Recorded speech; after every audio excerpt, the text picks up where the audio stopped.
Olá, galera, caras pálidas, brothers and sisters, eu de baby saudas, né? Isso é do meu tempo ali. Continuando projeções cartográficas, né? Agora a terceira parte dessa aula do capítulo 4 da apostila 1. A gente viu na aula passada essa questão que envolvia, ou no vídeo passado, né? A leitura cartográfica, onde você tem ali os elementos cartográficos. Por que você tem que ter esses elementos? Para que você tenha uma leitura extremamente certeira, adequada de mapas e cartas, porque você tem que ter um tema. Todos os mapas têm um tema, por isso a gente chama de mapas temáticos. Para eu poder interpretar a informação que está contida nele, eu preciso que tenha esses elementos. Então tem que ter um título, uma orientação, alguma legenda, coordenada geográfica, a escala do mapa, o mapa da situação e qual é a fonte desses dados apresentados ali. Então a gente tem aqui um modelinho. Tem um mapa aqui que tem as letras A, B, C, D, E, F, G, né? Que são as partes centrais desse mapa. Então, o ponto A a gente chama de título do mapa, que são os pontos bases Campina Grande, Paraíba. Então, a partir desse ponto eu tenho, então, o título. Em seguida, eu tenho as coordenadas, que estão na letra B, que ali mostra as latitudes e longitudes. Depois eu tenho a letra C, que é um mapa de localização. Quem está fazendo esse mapa, né? Clique Geo. A letra D trabalha com a legenda. Então ali eu tenho os pontos base, a Campina Grande, municípios vizinhos, né? Tudo que interessa na minha interpretação do mapa.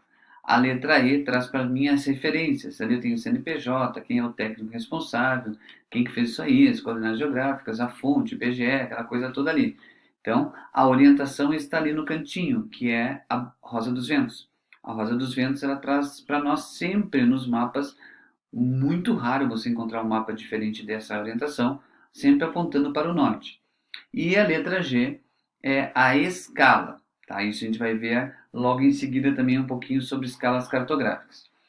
Então, a letra H também tem a tabela de dados, que são os códigos que me interessam, ponto A, ponto B, aquela coisa toda que estão lá colocados no mapinha para vocês ali. Então, isso aqui a gente chama de elementos cartográficos. Então, são aquilo que me dão, são aqueles dados que me possibilitam a que eu tenha uma condição de interpretar esse mapa, condição de ler esse mapa, porque a gente lê um mapa. Então, essa leitura desse mapa se dá a partir dessas convenções aí.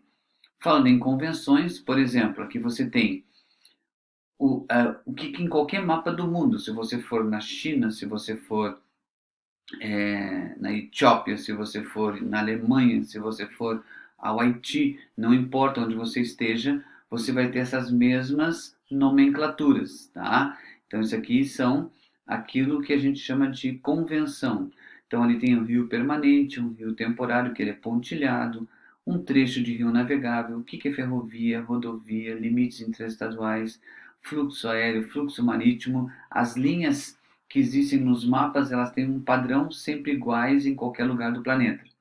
Entre cores e texturas, sempre lembre o seguinte: quando a gente está falando de um mapa hipossométrico ou um mapa de relevo, ele trabalha com altitudes. Então a gente tem sempre do mais verdinho, que é o nível do mar, NMM, nível médio do mar, que é zero, né? Zero de altitude. Você vai subindo e quanto mais você vai subindo, as cores vão ficando mais vermelhas, mais escuras. Quanto mais alto, mais escura as cores.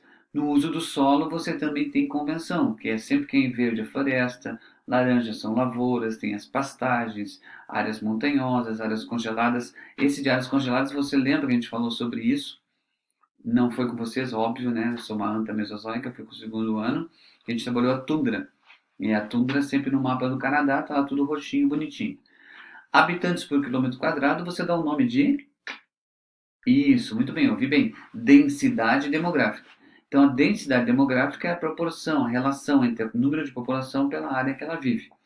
Então, ali você tem de menos 3 habitantes por quilômetro quadrado até mais de 100 habitantes por quilômetro quadrado. Mesmo princípio da altitude. Mais clarinho é a área mais menos habitada, né? Que tem menos gente, não é menos gente, né? Menos gente, e vai subindo para as cores, vai ficando mais escuro para as áreas mais densamente povoadas. Algumas figuras também são importantes, onde tem extração de diamante, cobre, ferro, ouro. Ali você tem as capitais federais, sempre é um quadradinho com um pontinho no meio. Uma capital estadual é um pontinho preto com uma bolinha. Depois só os pontinhos são as cidades e as bolinhas é povoado. Mais ou menos como tem aqui em Pissarra, né? Povoado, enfim. O aeroporto é sempre a mesma coisa, porto, hidrelétrica, termoelétrica, esses são padrões que você vai encontrar na hora de você falar em leitura cartográfica. Então são as chamadas convenções cartográficas, a gente chama isso aí. Bom, existe também um mapa chamado de curva de nível, que é um mapa que a gente chama de carta topográfica ou mapa ipsométrico ou ipsométrica, uma carta ipsométrica. Então, hipoteticamente, você está vendo ali uma imagem. Hipoteticamente não, né? Você está vendo uma imagem de uma carta topográfica que tem ali a gente contando, cada linhazinha é uma isolinha que vai estar lá 50 metros, 100 metros, 150, 200 metros, 250 metros. Então a escala está ali, ó, a cada de 0 a 500, de 500 a 1000, né? Então você tem uma orientação ali para o norte e eu quero saber isso, que a gente brincou sobre isso em aula também, que é quando você é escoteiro ou quando você está no exército, né? Como eu estive no exército, né? A gente precisava fazer treino de sobrevivência. Então, quando eu fiquei 3 meses lá na Amazônia, a gente fazendo um curso de comandos na selva, a gente tinha uma carta, pegava essa carta, aí você tinha essas curvas de nível e você tinha bandeiras e pontos que você tinha que chegar até aquele lugar. Então, analisando essas linhas, a gente tinha que traçar o melhor caminho para chegar até lá. Então, como é que a gente fazia? A gente fazia o seguinte, traçava uma linha horizontal, cortando de ponta a ponta o relevo. Aí eu traço duas linhas verticais, onde eu coloco lá embaixo uma linha horizontal, que eu vou chamar essa de a linha zero, ou seja, é aquilo que eu chamo de nível médio do mar. Então ali eu sei que é zero de altitude, eu estou no nível médio do mar. A partir dali, o que, que eu faço? Eu começo a buscar, então, os dados que me dão o mapa. Então eu tenho 50 metros, eu tenho 100 metros, eu tenho 150 metros, eu tenho 200 metros e eu tenho 250 metros. Eu não tenho acima de 250 metros. Então eu tenho todas as altitudes que me são necessárias nesse momento.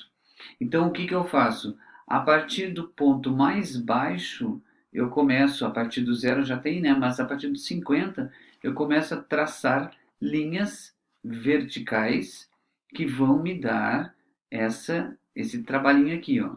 Ou seja, em todos os pontos 50 na linha horizontal lá de cima, eu vou trazer esses pontinhos e vou baixar até os 50, tranquilo. Acabou os 50, eu faço isso com o 100.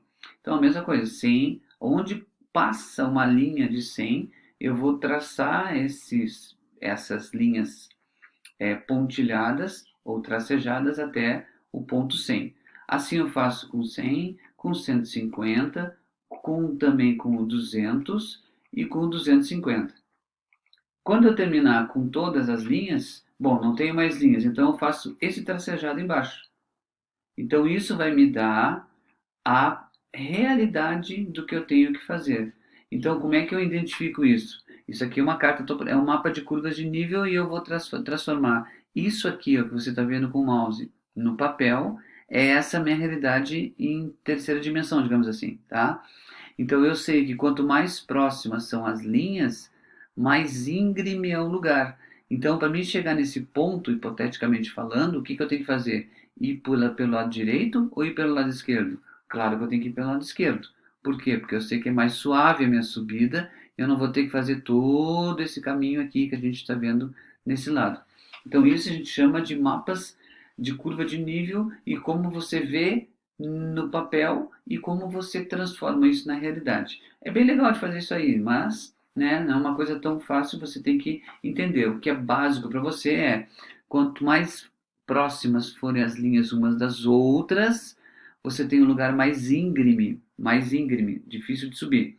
Quanto mais afastado, mais suave é o caminho que você vai percorrer. Isso é usado também para Rally, né? Algumas outras coisas aí que o copiloto fica carta ali, enfim, vamos lá.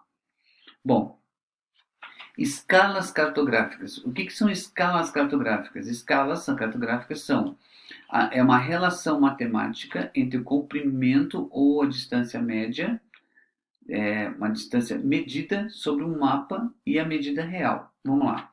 Se eu pedir para vocês, faça um mapa no papel da sua casa.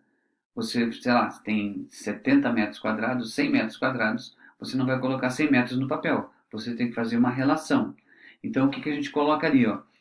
1 centímetro, 10.000 centímetros. Vamos lá. Para cada 1 centímetro no mapa, esses dois pontos significam para. Então, é 1 centímetro no mapa para 10.000 centímetros na realidade. Então a gente chama isso de uma representação, ou seja, representação gráfica de distâncias do terreno sobre uma linha reta graduada, que é esse tipo de coisa. Ou seja, eu tenho uma ali que é em números, uma relação matemática, 1 para 10.000, para cada 1 centímetro corresponde a 10.000 centímetros, e ali embaixo eu tenho 0 a 2, 20, né? Então eu tenho ali um talão ou escala de fracionamento e uma escala primária. Então eu tenho ali em quilômetros, 20 quilômetros, 20 quilômetros, mais 20 quilômetros. Então para cada 1 centímetro no mapa equivalem a 20 quilômetros, no que é o real. Tudo bem? A gente vai ver se mais a gente vai ficar mais claro de você entender.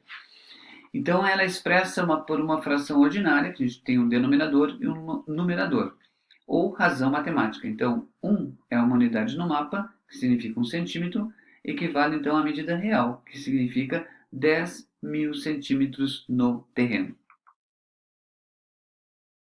Bom, a gente vai ver agora escalas grandes ou pequenas, mas na verdade a gente vai ver isso no próximo vídeo. Por quê? Porque é uma aula um pouquinho mais, tem que explicar bem direitinho e o tempo é mínimo da nossa gravação aqui, mas pelo menos você tem uma noção inicial das escalas e a gente vai ver isso no próximo vídeo, o vídeo da aula, acho que já é a 4, né? Enfim, vamos lá. Bons estudos por enquanto, galera. Depois a gente volta.